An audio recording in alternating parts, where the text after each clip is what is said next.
लाठी और भैंस का कानून अगर चलेगा तो लाठी हाथ बदलती है, इसको ध्यान रखिए। डिस्ट्रिक्ट कोर्ट के जज साहब ने जाते जाते इस तरह का फैसला दे दिया और फिर ऊपर की अदालतें टेक्निकल रीज़न से उस फैसले को में दखल देने को तैयार नहीं हैं, तो एक पार्टी का तो पूरा हक मारा गया। प्रेस क्लब वाले कहते हैं कि नहीं, इस सब्जेक्ट के ऊपर आप बात नहीं कर सकते, तो कौन से सब्जेक्ट पे हम बात करेंगे। तो ऐसी सिचुएशन में हम खड़े हैं कि हमारी समझ में नहीं आता कि हम क्या कहें और क्या न कहें। बात इस हद तक ना बढ़नी चाहिए जो ख़राबी की तरफ चली जाए।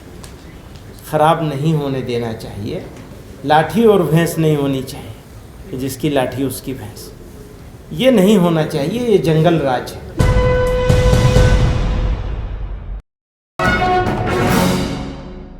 All India Muslim personal law board के प्रेसिडेंट मौलाना खालिद सैफुल्लाह साहब ने भी और बुज़ुर्गों ने सब ने इस वक्त का जो सिचुएशन है और उस सिचुएशन का क्या इम्पेक्ट पड़ सकता है, इसके ऊपर रोशनी डाली है। मुझे कुछ कहने की ज़रूरत नहीं थी, लेकिन हुक्म हुआ है तो मैं दो बातें कहना चाहता हूँ। एक तो ये कि इंडिया का जुडिशियल सिस्टम, ये इसके ऊपर बहुत बड़ा क्वेश्चन मार्क आ गया है। जिस तरह वन साइडेड तरीक़े से एकतरफ़ा तौर पर जाते जाते इसी से समझा जा सकता है फिर उनको इनामात भी मिल जाएंगे। जाते जाते का क्या मतलब?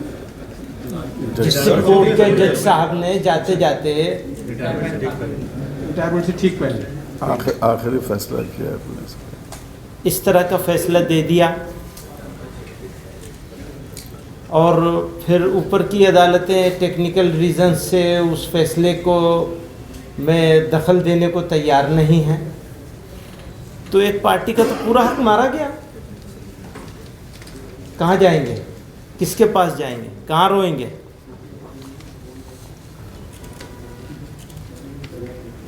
तो आप लोगों को इसीलिए बुलाया है, तकलीफ़ दी है।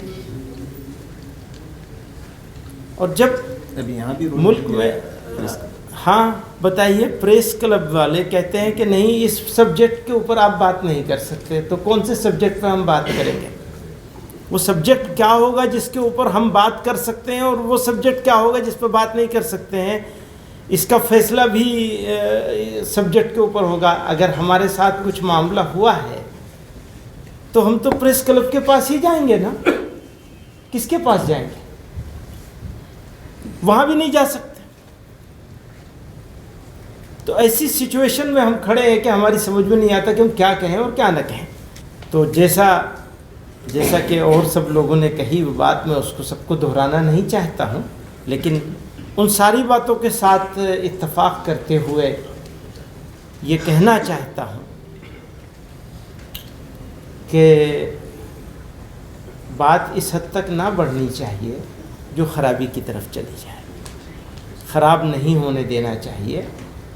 मुल्क को बड़ी तकलीफ़ों से, बड़ी क़ुरबानियों से, बड़ी जिद्दोजहद से आज़ाद कराया गया है और इस मुल्क को बनाना, बसाना, आगे बढ़ाना, लेके आगे चलना हम सब लोगों का साझा ज़िम्मेदारी है।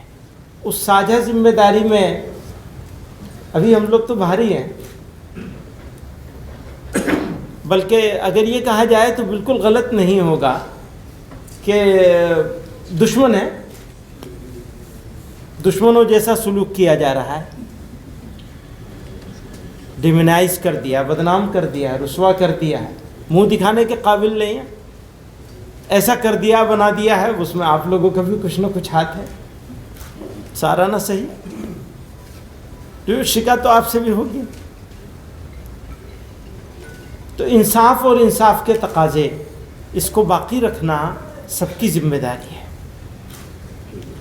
लाठी और भैंस नहीं होनी चाहिए, जिसकी लाठी उसकी भैंस, ये नहीं होना चाहिए। ये जंगल राज है, याद रखिएगा। लाठी और भैंस का कानून अगर चलेगा तो लाठी हाथ बदलती है, इसको ध्यान रखिए। तो अच्छा करना है और मिलजुल के करना है, यही कहना चाहते हैं। बहुत बहुत शुक्रिया।